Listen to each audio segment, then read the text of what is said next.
Lately, social media and philosophical circles have been ablaze with fiery debates, centered around a timeless, yet pressing question. When we face suffering, what is the best way to overcome it?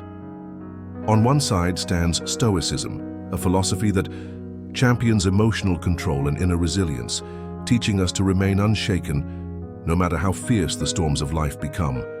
On the other side is spiritual faith, particularly faith in God, a path where people seek comfort, supernatural strength and answers to the deepest pains of the soul. This debate isn't just theoretical. It strikes at the very core of human existence. Should we rely solely on our own strength or surrender to a higher power? And more crucially, which path truly leads to inner freedom? Today, we dive deep into this debate, not to offer simplistic answers, but to unpack the real tension between these two powerful approaches. This isn't just a philosophical duel, it's a quest to understand what genuinely helps us stand firm when life collapses around us. 1. Stoicism. Stoicism offers a bold and disciplined approach. Life is unpredictable, but your inner world is yours to command. At its heart, Stoicism divides life into two categories: things we can control, our thoughts, decisions, and attitudes, and things we cannot, other people's actions, sickness, death, and even fate itself. Marcus Aurelius famously wrote, "You have power over your mind, not outside events. Realize this and you will find strength." This mindset is about radical responsibility. By accepting fate, what the Stoics call amor fati, the love of fate, we can achieve peace even when everything around us falls apart. Suffering, in this view, doesn't come from the events themselves, but from our judgments about them. If we can discipline our thoughts, no external disaster can truly harm us. Modern Stoics practice tools like journaling, reflecting on death, and visualizing adversity to strengthen their mental armor.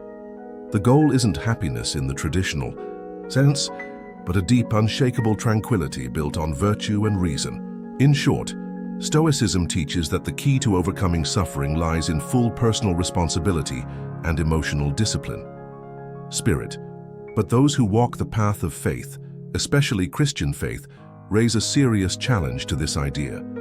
Faith teaches that human strength, no matter how disciplined, is limited.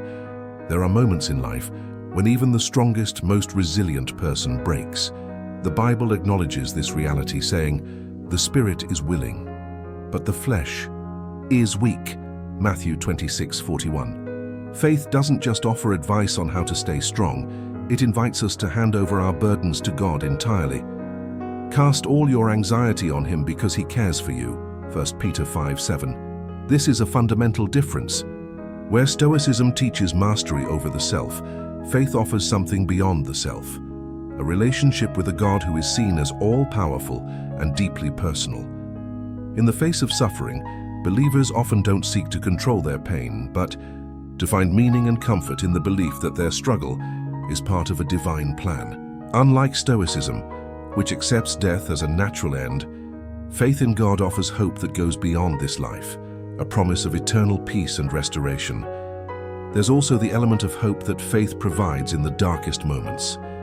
While Stoicism might teach you to endure the storm, faith says you don't have to face it alone, and that there's a purpose behind the storm itself. As I reflect on both of these perspectives, I see immense value in each. Stoicism's focus on self-control and resilience is incredibly empowering. It reminds us that even in chaos, we have choices, and that mindset alone can change everything. But I also deeply respect the spiritual path, which acknowledges the reality that human strength has its limits. Sometimes, despite all our efforts, life breaks us. In those moments, the idea of being held and supported by a loving God is profoundly comforting. Personally, I find myself somewhere in between. I believe in building inner strength and mental resilience because life demands it. But I also recognize that there are times when surrendering to something greater brings the kind of peace and healing that pure self-discipline cannot. I don't think it's a matter of choosing one over the other. Instead, I believe there's wisdom in knowing when to fight with all your might and when to let go and trust. But now I want to turn this question over to you. When you've faced deep pain or struggle, What has helped you most? Do you lean more towards self-mastery or faith in something greater? Or have you found your own unique balance between the two? Let's talk about it in the comments. I'm really curious to hear your stories and perspectives. And before we wrap up, if you've got ideas on how this channel can keep improving, whether it's new topics, deeper dives, or different styles of content, please share your thoughts.